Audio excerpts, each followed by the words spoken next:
I'm partnering with our friends and sponsors here at the council from AppWork at Apartmentalize. So if you're going to Apartmentalize, they're going to actually purchase thousands of toys for kids that are sick in a hospital, in a New Orleans hospital, and they ask for me and all of us to go to make a quick few minutes stop at their booth to write a nice note for a kid that's sick in a hospital, and the note and the toy is gonna they gotta make sure it gets to that to one kid and it makes their day. So that's an ask here for all of you that are joining Apartmentalize this year. And the second one is again, we're talking about EV charging as a topic for today. I want for all of you at any given time to feel comfortable to use the hand raise feature from the bottom of Zoom, or literally just to type a comment or a question in a chat box. We all gotta make sure between myself, Greg, and Jeremy, we gotta make sure that we're monitoring the box to make it very interactive. The scope is not to for them to talk at you, is to make it a a very interesting conversation that everybody benefits from, and it's a very true learning experience for everybody on the call. So with this being said, Greg, take it away, sir. Great. Thanks, Adrian. Appreciate it. Hi, everyone. I'm Greg. I lead marketing for a firm called Switch, and I'm actually joined with two of my colleagues who are much more experienced in the world of EV charging. Jeremy, to my left, I don't know where they're on your, and Thomas also, who was able to join the call. Between the two of them, three of us, like 14, 15 years of doing EV charging installations. So basically what we want to leave you with this call is just tons of knowledge, the key questions to answer, the key pitfalls, and help however we can in this forum. And so I guess to kick things off, it would be wonderful for those here in the chat, rate out of 10. How familiar are you with the end-to-end process of EV charging? Are you a 10 and have done this at scale, portfolios and buildings, and you're like, I got this? Are you a 0 and you basically have never, experienced an EV charger before? All is welcome, all is great. It's just helpful to know kind of where you're at in that journey and how we can help you move that along from a 0 to a 2 to an 8 to a 10. Leo, great to see. 8, awesome. Jonathan, 7 to 10, mostly from the fire prevention side. Great. Mike's got a 9. Awesome. We've got some knowledgeable people here. That's great. Keep coming with that. And so what we thought we'd do is we broke down the entire EV charging experience into 5 buckets, and basically we'll go from one to the other to the next, and hash out some key things from it, some key pitfalls, and get your thoughts and feelings, any questions you have. And so the 5 buckets, the money talk is the first one we're going to go through with Jeremy. The second one is power, electrical capacity infrastructure. Thomas is going to help with that one.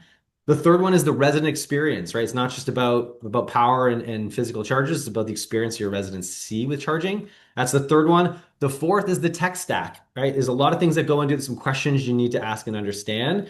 And the fifth one, if we get there, is basically who you're going to call. So support and ops after they've been actually installed on the ground. How do we make sure they're not a hassle to your staff? So let's kick this thing off with the first one. So the money talk. Jeremy, give us the high level approach, money, how does it work? How can you pay for it? All that kind of stuff. Great question. And Adrian, thanks so much for the invite here. So, Good to have you on.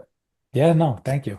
So, overall macro level, I saw in the chat, I was looking, I see a bunch of people are familiar with EV charging. I see some haven't answered, so I'm just going to assume maybe less familiar. But one thing we are all very familiar with is any project costs money. And one of the first things you ask in any project is, how much is it going to cost me? And I don't blame you at all. I do the same thing in my day-to-day life, of course, as well. So when we kind of talk about EV charging as a whole, we kind of lump it into two different categories. If you're the owner, the operator, the developer of real estate. If you want to pay for the project, you can either do what we call a traditional CapEx model, where whoever's going to purchase the chargers are going to pay for the actual EV charging stations and all associated hardware.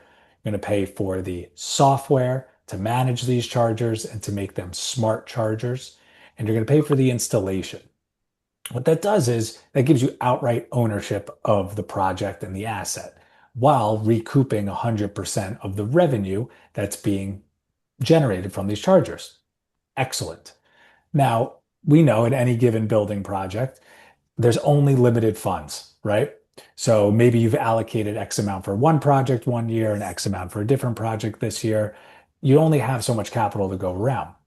An additional way to finance a lot of these other projects is what we call the OpEx model, or charging as a service model, where you can essentially lump all of these payments together, the hardware, software, cost of installation, into one fixed monthly cost per month. So that way you're very aware of what your OpEx is, just like a car lease. And typically these terms are ranging anywhere between 5 to 8 years. And ownership groups or operators, whoever's responsible for the procurement of the chargers, is still collecting 100% of the revenue. So when you're talking money, I think it's a good thing to recognize that there are just a bunch of different avenues to explore, and you're not necessarily not locked into one certain type of way if you want to get a deal across the line.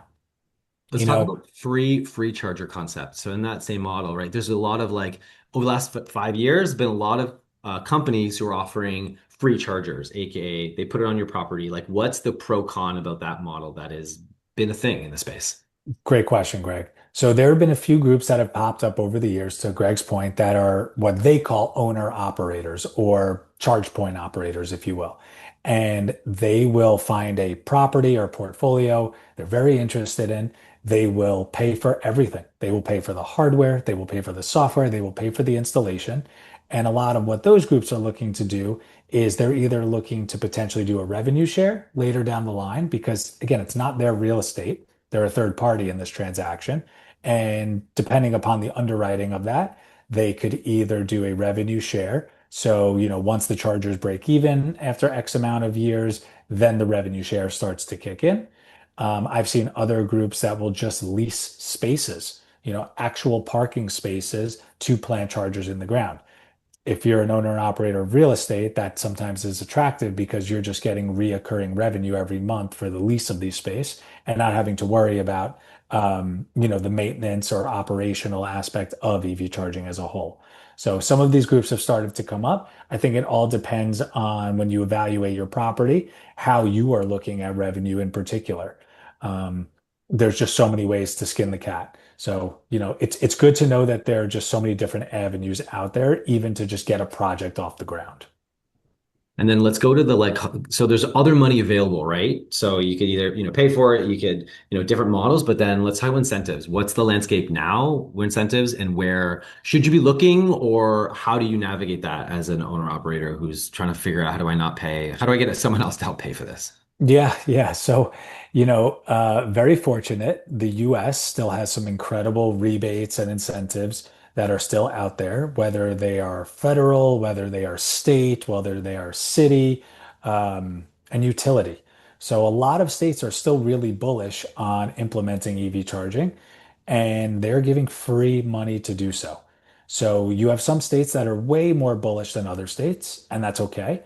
And then you have some other states that are just seeing enormous EV adoption. So the cost of installation sometimes doesn't matter because they're going to be utilized so much. But when it comes to incentives and rebates, what I tell everyone is take the free money while it's there, because eventually the well is going to run dry.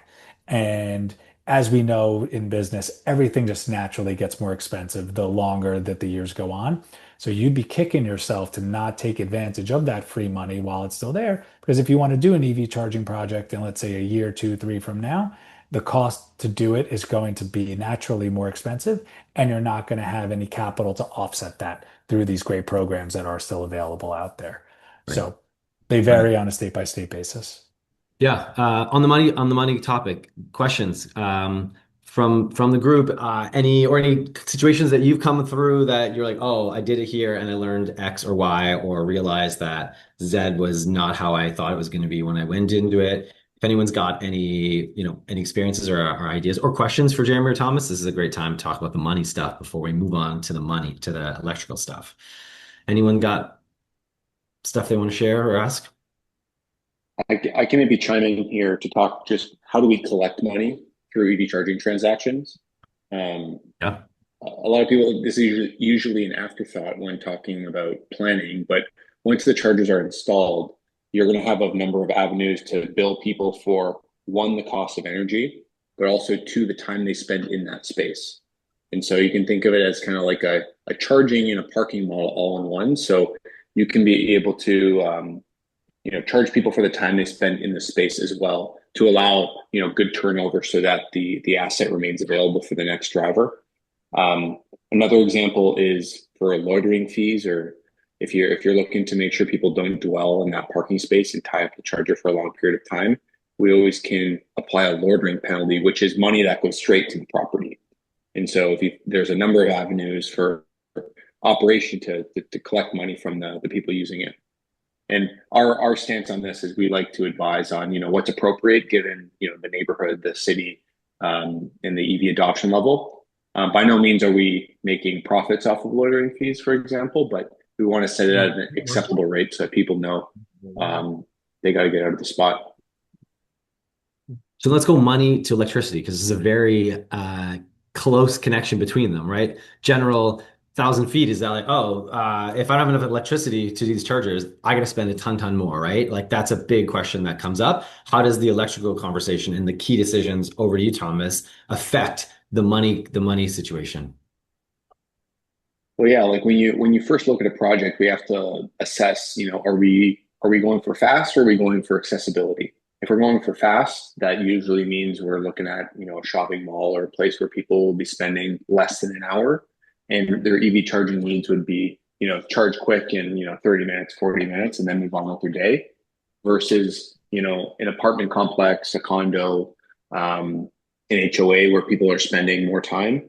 That is where we can get away with having more chargers, but at a lesser speed. So call it in the, 2 to 3 hour range. And the idea there being you're installing more chargers to allow people to park their car and forget about it. By no means do we want to have people having to plug in their car and be watching their phone every 20 minutes to see if they have to move it and leave wherever they're visiting to go move a car. So that's what I mean by accessibility. You want to make sure that the number of ports matches the expectation of the person visiting that property. When looking at a property, from an electrical standpoint, the thing that you're going to want to understand is how much is available to us today, and are there technologies out there that I can leverage to avoid costly upgrades? And that's one area Jeremy and I focus on, is just how can we use the technology offered to us today to avoid, increasing that capital expense, which is usually the number one priority. And so that then translates into performance, which is how fast do we charge the cars, as well as how many chargers do we have available? Is it a row of 2, 4, 6, 8, etc.? And so early on in the conversation, I like to bring up electrical, not from the point of confusing or muddying the waters in the project conversation, but rather just what's the user experience going to be, and what is their expectation. When we talk about electricity, or like fact or fiction, if I want to install 10 EV chargers at my multifamily complex, I'm gonna need a service upgrade. I'm gonna need panel upgrades. Is that true? It doesn't have to be true. There's technologies out there to avoid that and still deliver the same level of service to the drivers, and that's one area that Jeremy and I always like to encourage people looking into EV charging to ask whoever you call for EV charging needs. Ask, are there technologies available to us to avoid that upgrade? Because that's where we really start to see the savings, in 5-6 digits when looking at some large projects. Is how can we share power with the other available building loads rather than trying to, increase the size of our pipe, so to speak. And then how do you approach it from a design perspective, right? Like when you're looking at a project and you want to do charging, and it's like, great, I only have 2 that I care. I got one driver. I want to just get some in the ground. But obviously in the next 20 years, there's going to be more EV drivers. And so I want scale, but like I don't want to put 20 chargers in the ground right now. Like how do you approach that when you're talking to an owner operator, as like how do you frame that problem? I think every building's different, but where you want to start is by asking your local professional that you want to work with, how do we scale this deployment over time on the order of 10, 20, 30 years? And that will allow you to think about some major decisions up front that will make scaling very efficient downstream. And so, to use a plumbing analogy, you want to bring the big pipe to where you're going to be needing the water. And then from there, you can branch out. You may not need all the water today, but at least you're planning because it's a lot of work to rip up the ground and get the pipe in. And so you may only need 2, 4, 6 today, but knowing the direction of the auto industry, we want to be planning so that it's very easy and efficient to be adding the 8, 10, 12 later on. Yeah. I'm peppering more things of questions and concerns we've heard from customers, but guys here hanging out with us. Questions you guys have about electricity, electrical stuff, hurdles you've hit in the past in projects, or if you're having conversations now, like how do you solve particular problems? Powerwall or similar to offset, redistribute consumption from the grid? Ooh, that's a good question. Thomas, thoughts there? Yeah, we get the generation question a lot because it's immediately where your mind goes when you think how do we offset load, but you can think of dialing back chargers as a more effective way to reduce load, especially for a lot of places where we're installing chargers. The dwell time for the average guest or resident is over 4 hours. You know, apartments, condos, things like that, and What's that dwell allows time? us to What's dwell dwell time time? is the amount of time you spend at the property. Sitting in a parking spot or whatever. Correct. Yeah. And the thinking there is we don't need to charge your car quick if we know you're going to be there for a long time. So if we know your car's going to park there all night, we don't have to do it right away. And so that allows us a lot of flexibility to dial back the total consumption of that bank of charging stations while you're experiencing peak load. And so rather than generating energy and sending it back into the building, we're just dialing everything down. The analogy I like to use is, you know, the water pipe coming to your house is only about half an inch thick. If you flush the toilet, turn on the shower, and turn on the sink all at the same time, the pressure lowers. But the plumbing is designed such that you know, all the faucets aren't being used at the same time. Otherwise, you'd have a pipe this big going to your house and it'd be very expensive from an infrastructure standpoint. So the thinking there is if we happen to be charging when, you know, the AC is running or the electric heat is running, we can dial down the bank of charging stations for a couple minutes and wait for that load to finish before ramping up again. And this is all designed such that, you know, people aren't showing up to their cars uncharged or not fully charged. We're designing this system so that everybody's full by the morning and they're not having to think about their charging needs. Right. Any of the electrical hurdles or things? Dwayne, Michael, Jonathan, thanks for that question. Craig, anyone else? Boris, got thoughts, feelings about electricity that has plagued you or you're considering for EV charging? I have a question not necessarily related to electricity. So when we're thinking about and I've been debating like, you know, is EV charging how relevant is it for today's multifamily conversation? I'm learning that it is very relevant, right? It might not be in the same line as like what do we do with, you know, 100 AC calls that we have at the property, but it's still something that needs to be talked about, and the education piece it's so much needed. Here's the context here. So 10 years ago, we didn't have too many, you know, EV vehicles, right? And this used to be considered as a amenity, right? So when you had an EV charger or two at the property, that's kind of like, hey, we have a extra amenity. I think that today's a necessity, even on a B and C product, right? You know, might have like a cheaper, you know, lower level, EV vehicle that the resident might want to rent with you, but if you don't have a EV charger, this will never become a resident. So in that context, and Dwayne, we see your hand up. You're gonna be next, your next question, but I gotta finish up really quick. So the question is, what do you see out there? Like what percentage of like, you know, renters typically, you know, own EV chargers? And if you could split that into like A product, B product, C product, right? Because I think that that's a relevant conversation because we're not talking, not everybody is the same, right? Probably I'm guessing, right, on an A plus product, the percentage is going to be way higher than on a C product, right? But they do exist, right? So I'm gonna give you the floor here, and after you know the answer, Dwayne has a question too. I could jump in here briefly and just kind of tackle that one, Adrian. The statistic is 80% of charging takes place at home or at work. And about a third of Americans live in high density urban cities. So, you know, for those that are living in the cities, unfortunately don't have the benefit of charging at their single family home where they have a personal charger in their garage. So now you're seeing all types of asset classes to your exact point. I think for a while, EV charging was kind of placed within the, let's say, the Class A properties, new development properties. And that's still definitely the case because of code. A lot of what code is being written now in new development is enforcing that new chargers be placed in the ground in what we call EV ready, which means there are chargers there on day one of residents moving in, as well as EV capable, which means that there's wire and conduit to dedicated stalls in the event there needs to be future expansion. But to your point on Class B and C properties, you've hit the nail on the head. And a lot of these properties in particular are quite large, garden style, perfect for the implementation of EV charging.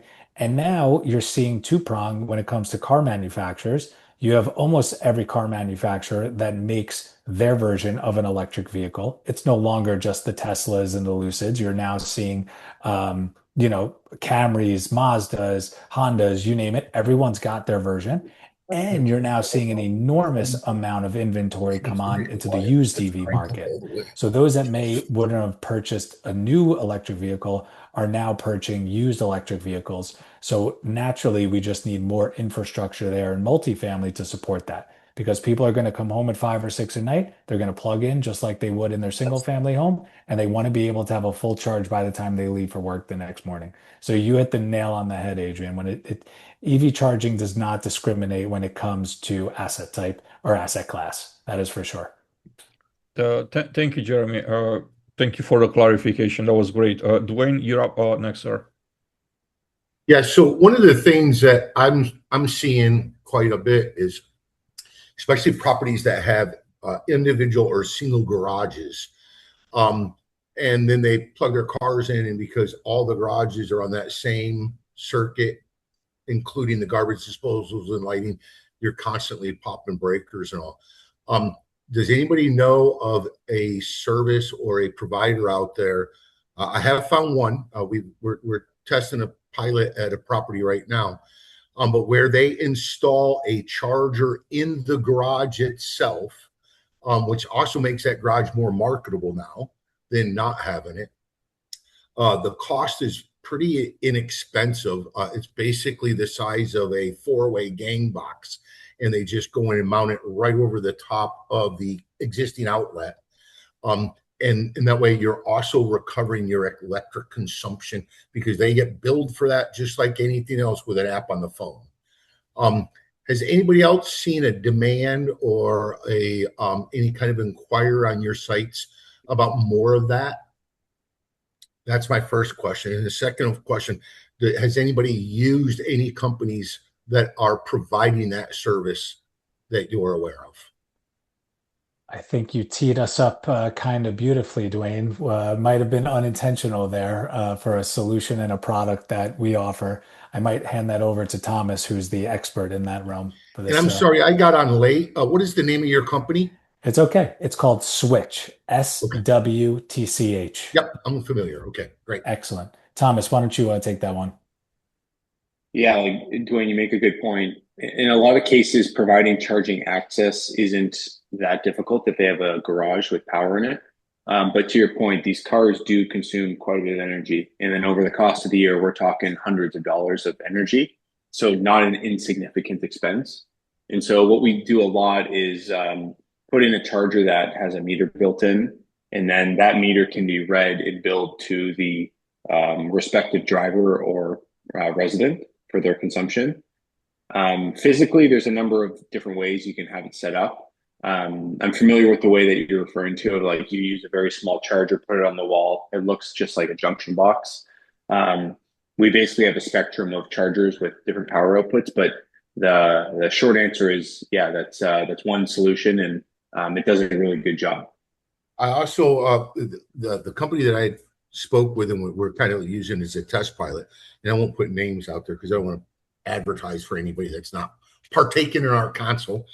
But anyway, this same exact junction box, in the event that you have areas where you want to put additional stations that you can't get electric to now, If you got a light pole anywhere in the bottom in the area, they can literally mount this to the bottom of the pole, right where your hen box is and where it comes in and ties into the pole.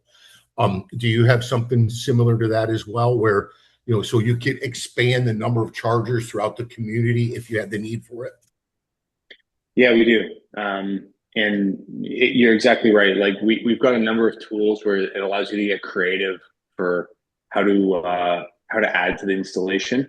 A lot of it just comes down to how it's wired. So the electrician would be the one to do the work to expand, but there are a couple small technology pieces that we throw in there to make sure we're being efficient.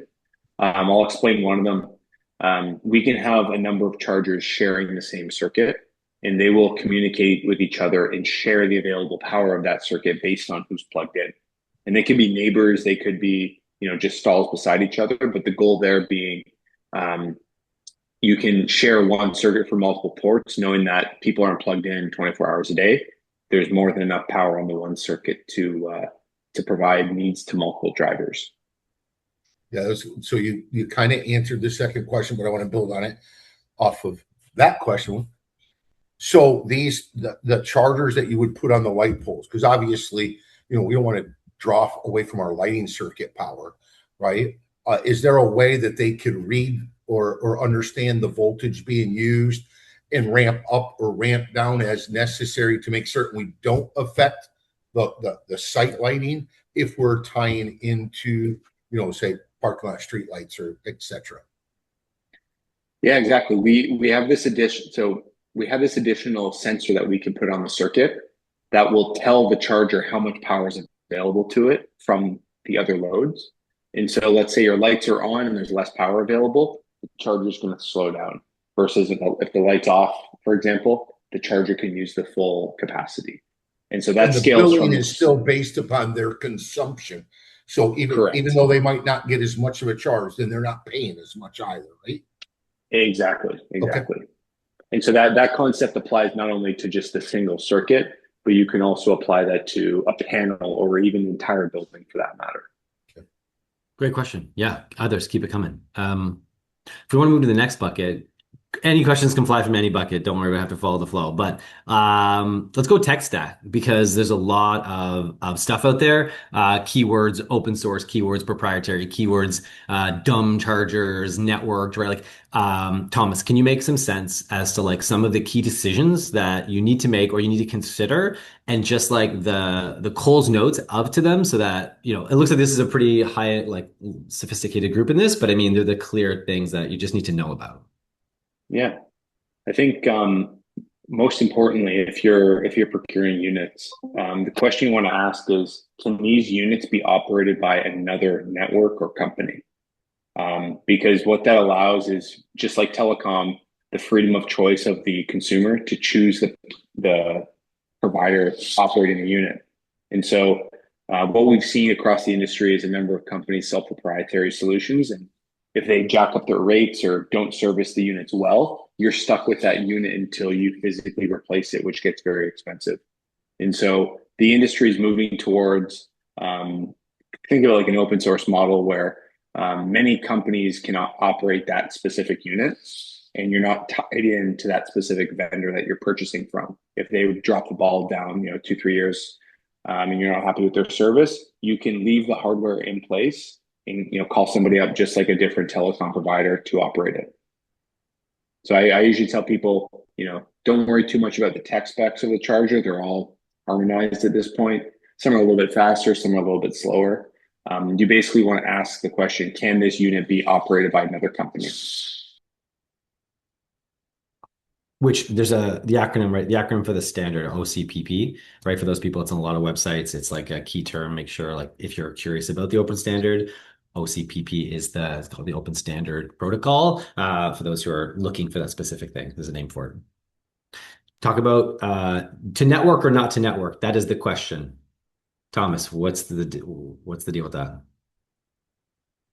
I always recommend going networked, but recognize there are some solutions where non-networked does make sense.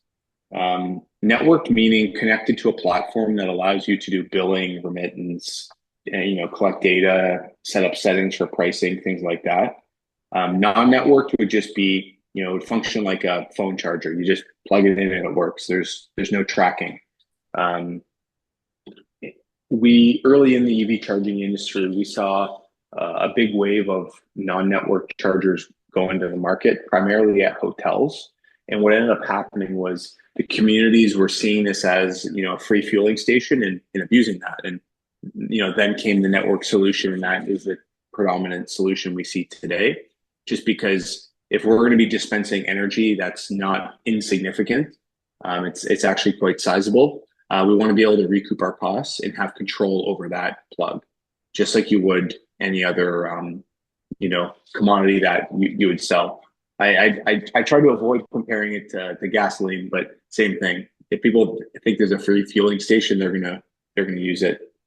Totally. Yeah, so there's some tech involved, and like within the tech, you get deeper into like networking protocols or how you're sending data throughout your building. And there's some like really intense stuff that like a solutions provider can chat through options, and you can research options. So like there's a whole world of other solutions to help with reliability of your chargers, right? Like you want to make sure they're on, right? So there's a lot of things out there that can help with that. But I mean, again, we only have so much time, so not so much to go in the weeds. Whoa, Adrian just asked a question. Where do I start if my portfolio is made of various types of chargers throughout my portfolio? Yeah, Thomas, what do you want to say about that? That's a good one. If you've got various chargers across the portfolio, I would just try to start documenting which ones are which, because that'll start to give you a picture of, what type of service am I providing? How fast are these units? Do they have a common technology for operation? And that'll slowly give you a picture of what's in today and a direction for where you want to go in the future. We always try to recommend harmonizing on the same charging station across the portfolio, just because it's a lot easier to deal with standardized deployments rather than kind of a hodgepodge of different models. Recognizing that a lot of that is in the ground, that's okay. But I think for looking for any net new chargers, you want to see if there's a model that you can source that will take you many years, and you can even potentially have some replacement parts live on site in the case that like a cable gets nicked or something like that. Yeah, and we've seen accounts who have gone through that exact, process where they've got a whole bunch of chargers that they put in the last 10 years. Then they realize, let's get smart. Let's figure out a consolidated approach to the charging experience.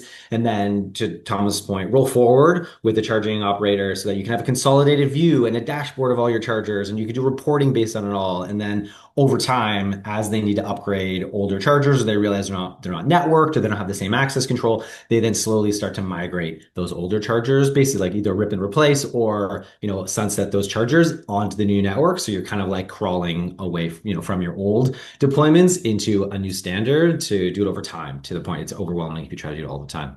Yeah, rip and replace is not a solution when you do third-party management parts. Totally, right? And like at some point, those chargers are going to have an end of life, some maybe 10 years, or maybe faster if like they're not providing the needs of the owner operator group at that time, because they know they could make more money from them if they upgrade or other values. So it's not easy, but yeah, it's a journey.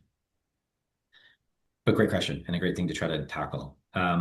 One thing that also is interesting to tackle is the other bucket, which is the resident experience. And I think there's almost just like a couple key things that will be great to make sure you're asking for any provider around how is that resident experience delightful. And so, right, because one of the big constraints is that if you're managing multifamily assets, people don't have deeded spots, right? That's generally an assumption, which then therefore means you're not going to be able to install chargers in deeded spots. You're going to have to use like guest or shared concepts, which then there's some ways that you can make a shared charging experience more delightful, because often shared charging is rather undelightful if you don't put the right things in place.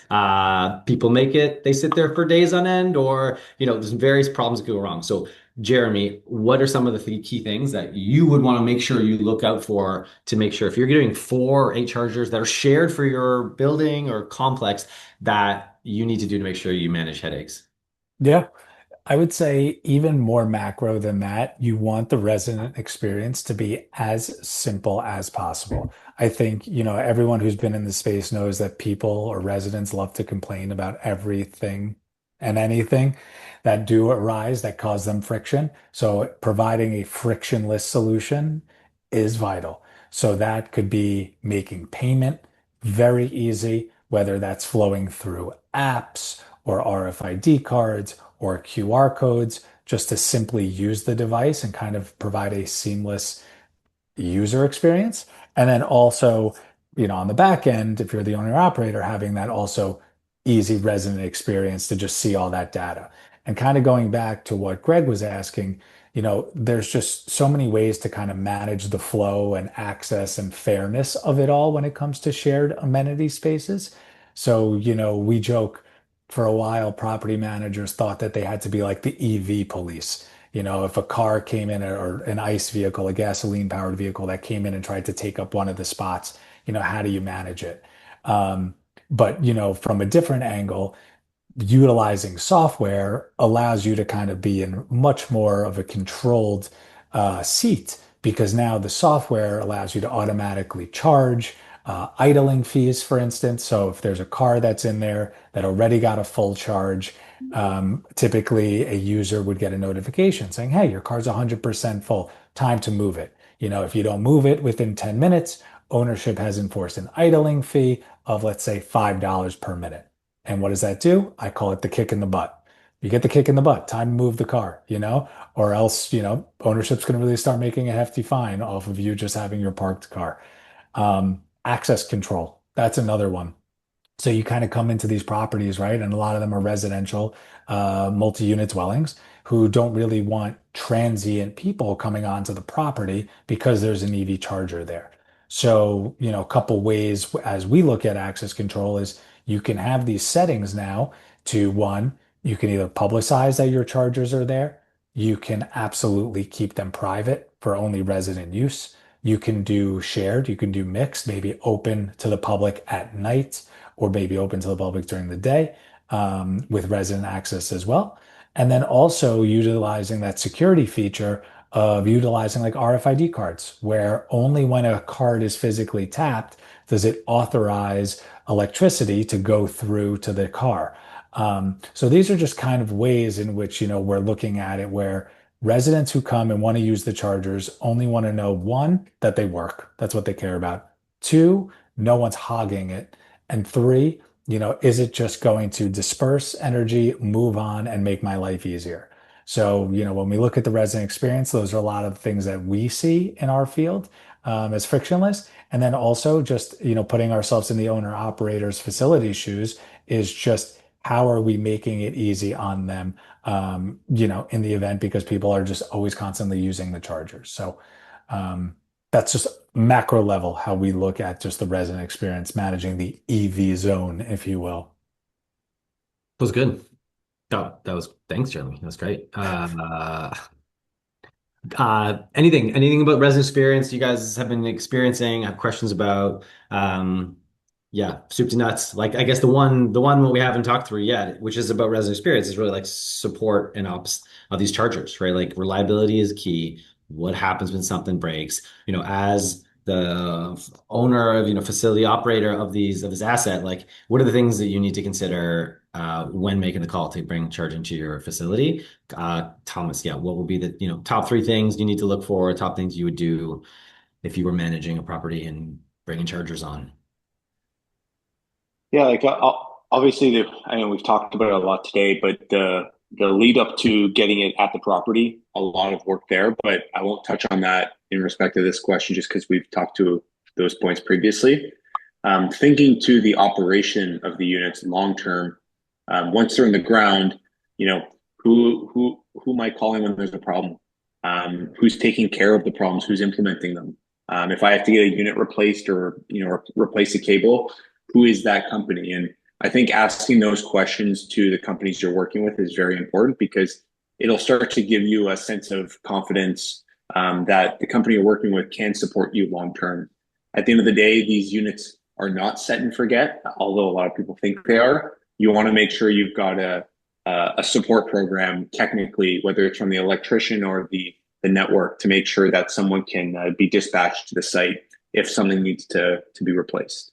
And so I know, this is, a national call, but just in your specific geography, I would be asking the questions of like, who do you have locally to support me at this property? Right. And then when it comes to service from like I guess how does this tie into like a networked or non-networked where we talked about that concept before? How does service Yeah. couple or dovetail with that decision? Because there's two separate decisions that you could make. Yeah, like the non-networked approach is very DIY, meaning you maintain it, you operate it. If anything goes wrong, it comes back to you. Versus the network approach is the kind of the white glove approach where you have a company operate it for you, and any problems or anything that happens to those units, it's the responsibility of the network to keep it online and solution it. And so the feedback we get a lot is, hey, we don't have any additional personnel to add this to their plate. And so they definitely prefer the networked approach because you set it up and then you have a company operating it for you. Right. Great. That was helpful. Well, Jonathan, I'd be asking whichever provider running the service who owns the risk. Exactly. Like get specific. If a cable breaks, what happens? If a unit needs to be replaced, what happens? How long should I expect to wait? Who is bearing the cost of replacing that unit because there's a small labor component. That's typically stuff glossed over in the sales process. And our job here, me, Jeremy, and Greg, are to educate you folks so you can ask the right questions and get the answers that will benefit you long term. Insurance for when things go horribly wrong. Yeah, for sure. Insurance. Is insurance property insurance? Is insurance something you buy extra for EV charging? I don't even know the answer to that question. It's not something I've typically seen, but I saw earlier on someone made a comment on fireproofing. It's not clear to us whether the insurance industry is going to take a direction on whether or not you want insurance for your specific EV charging project. In my experience, having seen thousands of sites, the only time where it's really become a concern is if you're putting the DC fast charging stations in an underground parking garage. If you're just doing level 2s that are most common in multifamily, we're not typically seeing pushback on the fire protection side. Want to go a little deeper on that, right? And let's just say that I'm contracting, Jimmy EV charging company, and Jimmy comes in, he runs the circuits, he installs the chargers and everything. He's also to maintain them, right? That's part of the contract. I don't have to worry about parts, about anything, repairs, like it's included in a service contract. Something does, go wrong, a station catches fire or whatever. Who bears the responsibility? And then if you guys seen, like if you are aware of situations like that happen, I'm sure that they probably happen in the past. Who is responsible, and what are some good ways for property managers to maybe avoid getting to that point? And then the second question is like more of a broad question, but is what are the red flags, right? So we're not EV charging experts. We never want to become that as managers.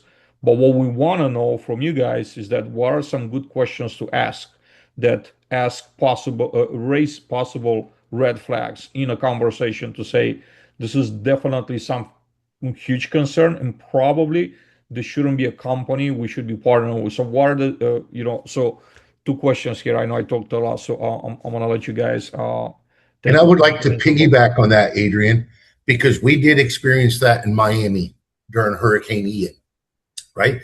We had EV chargers on our ground floor, second floor, third floor of a parking garage. Obviously, we had flooding that occurred on the first floor, and people that had their vehicles parked down there were damaged as a result of it. But we also had vehicles on the second and third floors where the water never got to, but it was all in the same circuit that they came back and said the vehicles were then damaged as a result of the flooding and all this. And that's all still going through all kinds of litigation, with a lot of finger pointing back and forth. Oh, no, it's the installer's fault. No, it's the equipment operator's fault. It's the property's fault, et cetera, et cetera. So great point, whoever brought it up. But yeah, I'd like to hear what y'all got to say about that. I can maybe take that one to start. Without getting into the technical weeds, the EV chargers in the cars themselves are very safe.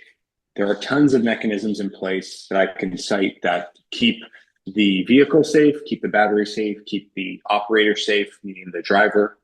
And so when it comes to fire risk on the level 2 front, I have yet to see one. I've been doing this for about 10 years. So to a high degree of confidence, we know fire isn't taking place with level 2s. DC fast charging, that's typically along the highways. You will see more instances that don't necessarily relate in damage, but faults where a part has to be replaced here and there on the charger. When it comes to events like this, I would definitely look at the contract that you would want to sign with the operator. I know in our contract, it's very clear of like, this is what we cover and this is what we don't. A good example is vandalism. Sometimes EV chargers get their cables cut depending on the neighborhood that they're in. And, to my knowledge, most companies do not cover that. But that if that's a concern for you, you might want to have that covered in your contract as like an O&M plan and things like that. Just to give you an example, at Switch, we've got an O&M plan that covers replacement parts. And so if there's a particular instance that or a particular property that you think is high risk, you can potentially elect to select that extra service for that property. And I think the way I would approach is you would just take it case by case, property to property, and make sure it's very clear in the contract and ask pointed questions. With that, I can get you into a bunch of different scenarios, but I'm just being conscious of time. Yeah, I would say Thomas hit the nail on the head. And, even for ways to just mitigate risk outside of, let's say, fire prevention, you have kind of best practices. So if you're working with a good installation group, sometimes when we comb through proposals, some of the things that we like to look for is, are they installing bollards or safety equipment in front of the charger, right? Any ways that we can prevent a car from potentially smashing into a charger. A bollard or a effective gear in front can usually help. If it's an outdoor installation, are these chargers going to be mounted on top of a curb, or are they going to be flush on the parking surface? Again, another way to prevent a potential bump. If they're in underground garages, can we get them high enough onto a wall mount versus a pedestal? If they're on a wall mount, that gives us extra space in the event that there is unfortunate flooding. And maybe not wiping out the electrical because it's running below. Typically, the conduit's running above. And when it's not coming to type of safety features like that, I would say another best practice is in terms of downtime, preventing downtime from chargers, are building out specific communication hubs that specifically service the chargers themselves rather than having the chargers go on to, let's say, building Wi-Fi. Because in the event of, let's just say, an outage, a hurricane, a blackout, obviously the building's Wi-Fi and power and everything is going out. And then if the chargers are on that network, they're going out with them. If they happen to be on a separate network, separate from the building's Wi-Fi, there's maybe a greater chance that they stay online versus being attached to the building. So I feel like there's a couple of ways in which we try and mitigate as many pitfalls as possible. And I think the group did a really good job of asking those. And maybe to be a bit more specific, Jeremy, there's one point, cables being left on the ground, a great solution is cable management, right? The cable is the only moving part. And sometimes if you're trying to cut costs, you don't necessarily think of the accessories, but we like to lead with, hey, cable management is an essential. It keeps the cables up off the ground and it avoids parking lot spaghetti, and, snow plows and lawnmowers don't have to worry and potentially cost you a couple $100 to replace. So I guess ask those questions of like, how do we set this up so physically we don't have to worry about maintaining it on a weekly basis if the cable gets all messed up, things like that. There's plenty of photos of EV chargers online in North America where you just see the cables draped and they only really last a year before they need to get replaced. So one other question from Jonathan here around going back to the money side. What is your experience with V2G, VPP, or other revenue models beyond just dollar per kilowatt or per hour? Either you guys want to, like, I know what we've seen in some different territories. Like, so we, we're integrated with DER, DERMS providers, is an acronym for decentralized or energy management platforms, where we are one of the service providers with using the open protocol can integrate with like demand response programs. So that one comes with local utility, incentives Yeah. basically. So there's been a couple of situations across North America where we've been able to integrate to either offset or provide an additional revenue stream for the end property owner, which could be passed down to customers as well based on who owns the charger in that relationship. So that's one that we've done to some degree of success. Obviously, they're harder. They're longer term utilities work in longer term scale, so it hasn't scaled as fast as I think the industry wanted to. But it's more of a personal opinion, Thomas. Yeah, like I think when it comes to V2G specifically, VPP, very common. A lot of utilities are ready for that today, but V2G specifically, I've seen most utilities are offering incentives on the CapEx side if you can prove it has potential to generate, but they're not necessarily ready to, flip the switch and actually receive that export. I know there's all of utilities that are offering, large incentive, 50+% of fast charging stations if they have batteries on site or even can do V2G. But I know on the technical side, exporting to the grid is very complex, and there's only really a few utilities in North America that are capable of that on a site-by-site basis. But VPP, virtual power plant, seems to be the more effective solution in the short term, just because you have a higher volume of connected load that can participate in the program, right? You might only have, a couple V2G chargers in a city, but you're going to have tens of thousands of chargers that can participate in the VPP program, which just strengthen numbers, right? And typically those are being incentivized on a cost to dollars per kilowatt connected per year. And so, if you've got 10 kilowatts connected, you participate in the program and you would get incentivized based on that. That was great. Thanks for that, Thomas. Any final questions? This has been a deep dive for this hour. This has been great. Yeah, any other final questions or otherwise? One random call it Apartmentalize. Who's going? Anybody going Apartmentalize? Adrian's going. Is anyone else joining? Jeremy's in. Yeah, if you're going and if you're in, Boris, you're in. Great. Yeah, we Jeremy's gonna be there. We got a night event party on the Wednesday. We've got some space on the floor. We'd love IRL to meet anybody and have a conversation if you're looking to further it. I just basically offered Jeremy's time. I won't be there, unfortunately. I'd love to go. I heard it's a rocking good time, but that's in 2 weeks, so we're pretty pumped about that over here. I don't know if you guys are as well. Adrian, anything else? Yeah, well, I think this was very informative, and that was the purpose to begin with, to bring you guys in as, experts and share knowledge. The great news is that for those that have missed the live call, we're gonna have it recorded, uploaded on our YouTube channel, probably within the next week or so. For those of you that go to Apartmentalize, I would love to meet. You got my contact information. Shoot me an email or text me if you have my number. Let's connect for sure. Find some time. I'm planning on a few great things while in New Orleans, so more to come on that. But nevertheless, excited to see you all in person. To grab a coffee, grab lunch, grab a drink in the evening. With a lot going on, I'm hoping that we will not miss each other at the event. And once again, thank you to Team Switch for putting together this great presentation. Also, bringing the heavy guns here, right? Each one of them with their own specialty to bring value to our group, to our council. So thank you all once again. Have a great rest of the day, great rest of the week, and for those coming in a couple of weeks at Apartmentalize, I'm thinking Wednesday, it's a great time to maybe it's gonna be live, right? I'm gonna think about how to do it from Apartmentalize. Maybe you all could join me on a screen, right? If you're there, so we could do it from the screen. Maybe we do like a freestyle edition to where we just get together and we have a great time, and those that aren't present will join us live to gotta get a little bit of a taste of what's going on at Apartmentalize. Have a great week, all, and see you in 2 weeks at Apartmentalize and live. Take care. Hi, everybody.